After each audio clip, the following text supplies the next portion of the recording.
आणि तुम्ही तुम्ही काय बघताय? निघा ना इथनं. सासूबाई असं नका करू. मोठा कळवळा येतोय.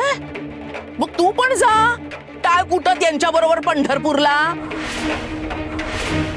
तुझे भिकारी आई बाप तिथेच आहेत ना, लपून बसलेत ना. मग तू इथे का बसलेस आमच्या डोक्यावर?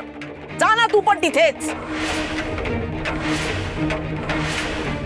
हे सगळं आहे ना तुझ्यामुळे घडतंय.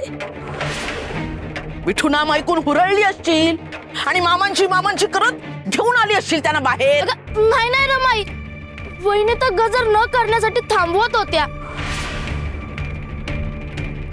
आणि दादा काका तर आपणहून बाहेर आले आणि आनंदाने आले. उंदराला मांजर साक्षी. गप्प बस. नाही तर तुझं गाठोडं बांधून तुलाही पाठवेन पंढरपूरला.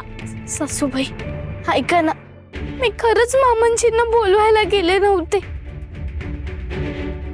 विठू नामाचा गजर ऐकून मामांजी आपणहून बाहेर आले. तुम्हाला जर माझ्यावर विश्वास बसत नसेल ना, तर तुम्ही तुमच्या डोळ्यांनी बघा ना, किती चांगला परिणाम होतोय मामांजींवर. ते लवकर बरे होतील.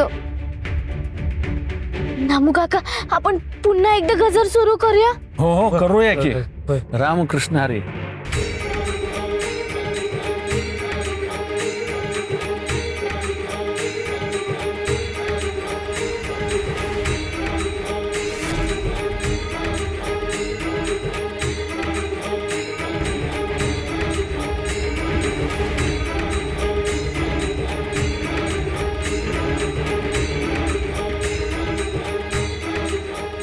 रमाई अगं बघ, अगं बाबा खरंच बरे होऊ शकतात. अगं बघ ना रमाई, अगं कमालच झाली. विठू नामाच्या गजराला बाबा किती छान प्रतिसाद देत आहेत.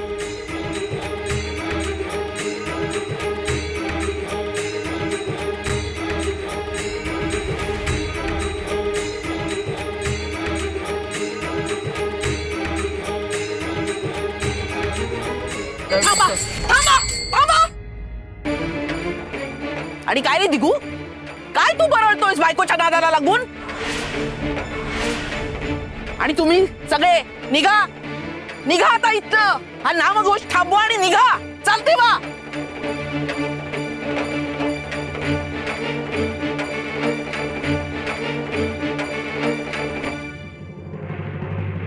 रमाई अगं तू आणि तू चल आज चल. सासूबाई, चल ये सासूबाई ऐका. आज चल तू ये.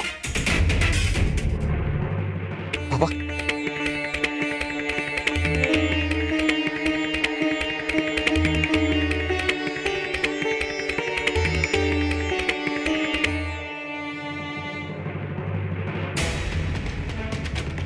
काय शूरवीर सेनापती तलवार म्यान करून सैन्याच्या मागे उभे राहून लढाई बघत होतात का?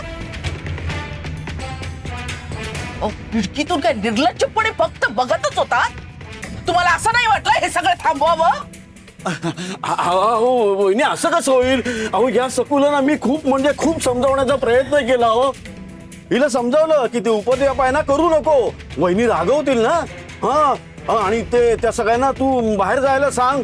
अहो हिला अडवण्याचा मी आटोकाट प्रयत्न केला. हो पण ही मलाच वर म्हणतेय की तुम्ही कशाला मध्ये येताय, आज जा.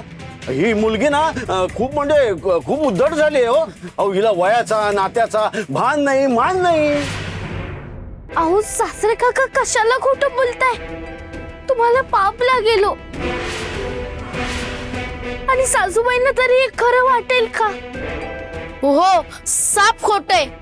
बाबाच खिडकीतून मौज बघत होते आणि बाहेर पण नाही आले. ए दिवट्या, तू कशाला मध्ये बोलतोयस रे?